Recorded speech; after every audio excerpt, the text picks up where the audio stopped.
So let's go to another international story right now. Good news for us. I think you'd have to agree. The United States officials believe that one of the most wanted terrorists in the world, certainly one of our biggest enemies, the #3 leader of al-Qaeda, al-Masri, who served as bin Laden's prime conduit, and he's the guy that funneled the money to the 9/11 hijackers, was killed in a drone strike in Pakistan's tribal areas 2 weeks ago. For more on this development, let's turn to NBC terrorism analyst Roger Cressy. Roger, these drone strikes are pretty lethal. I mean, how do they zero in on this really bad guy? How do they catch a guy with a rocket attack like this? Lethal and extremely effective, Chris. It's through good intelligence work. It's through the CIA, elements of U.S. Special Forces, sometimes working with the Pakistani intelligence service, sometimes not. It's using eyes in the sky. It's all the elements of the intelligence community together.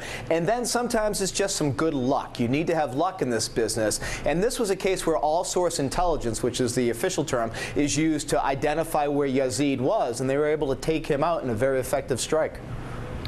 Cost benefit, there's always collateral damage. Certainly we're invading, or we're going into, to put it bluntly, we're going into Pakistani airspace, Pakistani territory, and killing people. How much thought is there to that in terms of our relations with Pakistan to get a bad guy like this?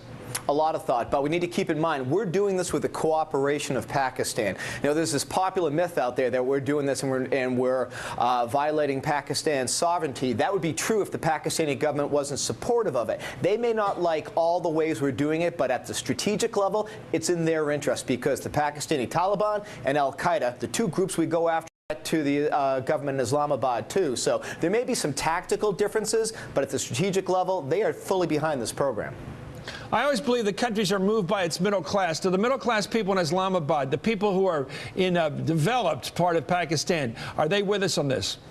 Well, they're torn, I think. When you talk to either journalists or diplomats who come back from Pakistan, they understand on one hand why there's a military imperative to do this. They resent the fact that the Pakistani government can't take care of it themselves. And, of course, there's always the conspiracy theories that run rampant in that part of the world as to what the United States is really up to. That's part of our biggest challenge. Because this is a covert action, even though we see the effects of it all the time, and we're not talking about it publicly, it's very difficult to sell elements of the Pakistani population on why this is necessary. That's why the Pakistani government will every now and then demarche us or criticize it, but they're not pulling the plug on the program, and that tells you why they like it. Track record on President Obama tracking down terrorists compared to the previous administration. How's he doing? He's doing extremely well. He's launched military strikes not just in Iraq and Afghanistan, but in Pakistan, Yemen, Somalia. The level of cooperation with intelligence liaisons is outstanding. So if you look at the Predator program alone, Chris, under the Obama administration, we've killed at least 24 senior al-Qaeda and Taliban officials.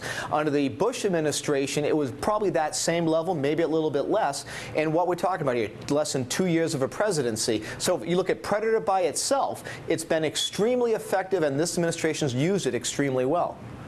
Thank you very much, Roger Cressy. Good, crisp report. Up.